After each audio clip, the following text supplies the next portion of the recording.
अब जनाब बड़ा सवाल ये पैदा होता है कि आयतुल्लाह खामनेई के बाद ईरान कैसा होगा। ये बहुत बड़े बड़े चैलेंजेस हैं। एक तो पाकिस्तान के अंदर लाहौर में भी मुजाहिरीन के ऊपर शेलिंग हो रही है और मावी पुरतशद्दुद वाक़यात हो रहे हैं। पेशावर में भी जो है वो शेलिंग हुई है। तफसीलात आएंगी, मैं आपके साथ शेयर करता रहूँगा। लेकिन अब बड़े चैलेंजेस ईरान के लिए क्या है और खामनेई की शहादत के बाद ईरान किस तरह का होगा, ये है सबसे इंपॉर्टेंट सवाल। अमेरिका की कोशिश ये होगी कि जल्द अज जल्द वो अपने अहदाफ हासिल करे। जितना वक्त ईरान को मिलेगा उतना ईरान को संभलने का मौका मिल जाएगा और अमेरिका कोशिश करेगा कि रजीम तब्दील कर दिया जाए। लेकिन खामनेई की शहादत के बाद जिस तरह लोग निकले हैं उससे दिखाई नहीं देता कि रज़ा पहलवी टाइप का कोई बंदा लाके इंस्टॉल किया जा सकता है। हाँ, जो मौजूदा रजीम है इस वक्त, इसको अभी तबाह करना ऐसा लगता है मुमकिन नहीं है। हाँ, अगर अमेरिका कुछ कर सकता है तो वो दबाव बढ़ा सकता है कि ईरान की रजीम को दबाव में लिया जाए और अहम तरीन मामलात पे ईरान को पीछे हटने पर मजबूर किया जाए। ईरान हिजबुल्लाह की, हमास की और हौसियों की हमायत करता चला आया है, उनकी सपोर्ट करता चला आया है, जिसकी वजह से अमेरिका को, इसराइल को और कुछ अरब ममालिक को ये प्रॉब्लम भी रहा है। अब ईरान को इन चीज़ों से पीछे कैसे हटाया जा सकता है? ईरान के लिए, ईरान के अंदर बड़े चैलेंजेस हैं। उनकी मईशत बहुत बुरी तरह धचका लगा उसे पिछले चंद महीनों में नहीं, अब चंद सालों में कह सकते हैं। लेकिन आयतुल्लाह खमीनी अपने मौक़िफ़ से पीछे नहीं हटे। उन्होंने काफ़ी हद तक ईरान को खुद मुख्तार किया।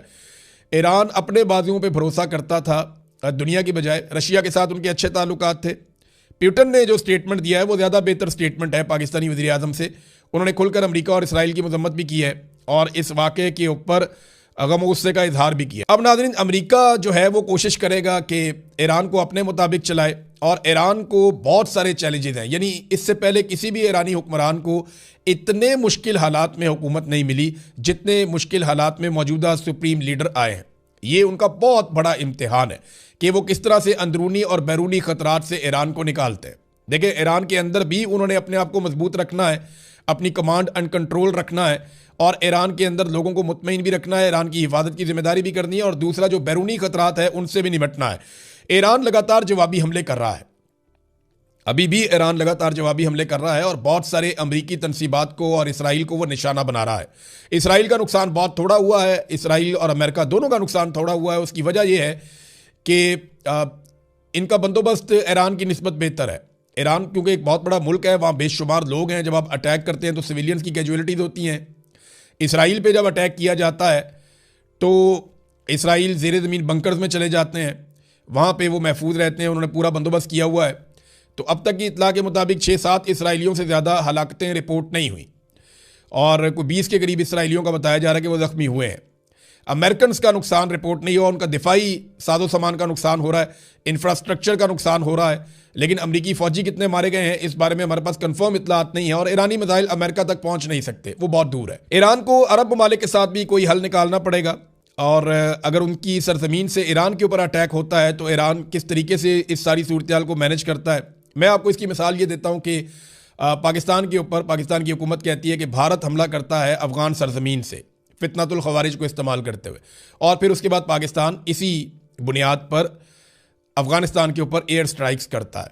तो अगर ये आपका मौक़िफ़ बिल्कुल ठीक है तो इसी तरह ईरान के ऊपर जब दूसरे ममालिक से हमला होता है तो ईरान वापस उसी जगह पे स्ट्राइक करता है या उसी जगह के ऊपर ईरान जो है वो मिसाइल दागता है। तो अगर पाकिस्तान का ये मौक़िफ़ ठीक है तो फिर ईरान का भी ये मौक़िफ़ ठीक है। अब नाज़रीन, जो आयतुल्लाह खामनेई की कुछ आम चीज़ें थी उनमें एक तो उनका फतवा था जिसमें उन्होंने कहा था कि ईरान को एटम बम नहीं बनाना चाहिए। क्या उनकी शहादत के साथ ये फतवा ख़त्म हो गया और ईरान एटमी क़ुव्वत बनने की कोशिश करेगा? दूसरी एक उनकी बड़ी ख़ास बात ये थी कि उन्होंने ईरान को एक मजबूत फ़ौजी क़ुव्वत बनाया, ख़ास तौर पर मिसाइलों के मैदान में। और ईरान के पास इतनी बड़ी मिकदार में मिसाइल्स हैं, ये दुनिया को इसका आइडिया नहीं था। और अभी भी जो ईरानी सोर्सेज हैं वो ये कहते हैं कि ईरान कई महीने तक ये मिसाइल दागता रहे तब भी उसके पास ज़ख़ीरा मौजूद रहेगा। अगर तो ये इन्फॉर्मेशन ठीक है तो अमेरिका और इसराइल के लिए कोई अच्छी खबर नहीं है, ना ही मिडल ईस्ट के लिए ये कोई अच्छी खबर है। दूसरी जानिब सऊदी अरब समेत कुछ और मुल्कों ने बार बार ये तंबीह की है कि अगर ईरान ने दोबारा उनके ऊपर अटैक किया या उनकी सरजमीन के ऊपर मिसाइल दागे तो फिर वो जवाबी हमला करेंगे। अब ये सारी चीज़ें मैनेज करना किसी भी नए हुक्मरान के लिए बहुत मुश्किल है, लेकिन ईरानी बार बार इस तरह की चीज़ें देखते रहे हैं और इनका सामना करते रहे हैं। अब आप आ जाए पाकिस्तान के अंदर, पाकिस्तान की हुकूमत के ऊपर दबाव बहुत बढ़ जाएगा, ख़ास तौर पे शहबाज शरीफ के ऊपर। शहबाज शरीफ ने डोनाल्ड ट्रंप को कई मरतबा अमन के नोबेल इनाम के लिए नामजद किया। डोनाल्ड ट्रंप को पाकिस्तान और इसराइल ये दोनों अमन के नोबेल इनाम के लिए नामजद कर चुके हैं। खमीनी की शहादत के बाद शहबाज शरीफ पे बहुत दबाव बढ़ेगा और पाकिस्तान में अवाम की एक बहुत बड़ी तादाद ये मुतालबा करेगी और ये मुतालबा शुरू हो गया है कि पाकिस्तान अमन के नोबेल इनाम के लिए डोनाल्ड ट्रंप की नामजदगी वापस ले। और एक और मुतालबा किया जा रहा है कि पाकिस्तान अमरीकी सफ़ीर को पाकिस्तान बदर कर दे। अब ये तो बड़ा मुश्किल काम है, यानी अमरीकी सफ़ीर पाकिस्तान से वज़ीर आज़म पाकिस्तान को तो मुल्क बदर कर सकता है। कई दफ़ा कई पाकिस्तानी वज़ीर आज़म मुल्क से निकाले गए और अमरीकी सफ़ीर फिर भी पाकिस्तान में रहे, तो अमरीकी सफ़ीर को पाकिस्तान बदर कैसे किया जाए, ये तो तकरीबन नामुमकिन वाली चीज़ लगती है। अमरीकी जो एम्बेसी है उसका भी एक स्टेटमेंट आया पाकिस्तान में और वो ये कह रहे हैं कि हम सारी सिचुएशन को मॉनिटर कर रहे हैं, हम सूरत को देख रहे हैं, जहाँ जहाँ हमारी कॉन्सुलेट्स हैं उनके पास क्या हो रहा है। और दूसरा मैं आपको ये बता देता हूँ कि अमरीकी हुकाम की जानिब से पाकिस्तानी हुकूमत पर यह दबाव डाला गया कि हमारा किसी किस्म का नुकसान नहीं होना चाहिए। ये जो मुजाहिरीन हमारी कॉन्सुलेट की जानिब आ रहे हैं या हमारे दफातर की जानिब आ रहे हैं, इन्हें दूर धकेला जाए, इनको यहाँ से हटाया जाए। और उसके बाद फिर आपने देखा कि पाकिस्तान की सरकार ने बड़ी ज़ोरदार तरीके से कार्रवाई की है, क्योंकि अमेरिकन का हुक्म आ जाए तो फिर ये देखते भी नहीं है। आपने देखा कुछ अर्सा पहले जो तहरीक लबैक के साथ हुआ, उनके बहुत सारे लोग कत्ल कर दिए गए मुरीदके में, एक कत्लेआम हुआ वहाँ पे, वो लीडरशिप ही आज तक नहीं मिलती, तो वो भी अमेरिका की एम्बेसी की तरफ ही जा रहे थे। और आज भी जो लोग उस तरफ जिन्होंने मुंह किया उन्हें गोलियां मार दी गई और कुछ जलाओ घिराव हुआ है, कुछ तोड़ फोड़ हुई है कुछ जगहों पे, और उसके नतीजे में फिर सिक्योरिटी फोर्सेस ने जो किया, और कुछ इतलात के मुताबिक अमरीकी मरीन्स जो मौजूद हैं कराची में, ये अभी कंफर्मेशन नहीं है इसकी, लेकिन ये दावा किया जा रहा है कि अंदर से फायरिंग हुई है और उसके नतीजे में मुजाहिरीन जाँ बहक हुए हैं।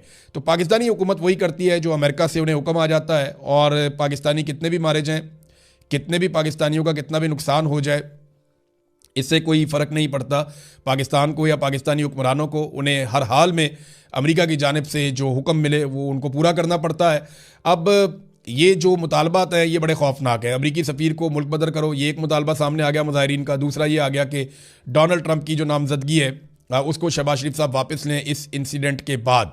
इसराइली वज़ीर आज़म नेतन्याहू एक मरतबा नहीं कई मरतबा ये कह चुके हैं कि वो पहले ईरान को और फिर पाकिस्तान को टैकल करेंगे, क्योंकि इन दो मुल्कों से ख़तरा था इसराइल को, और वो ये समझते हैं कि मुस्तकबिल में भी ख़तरा हो सकता है।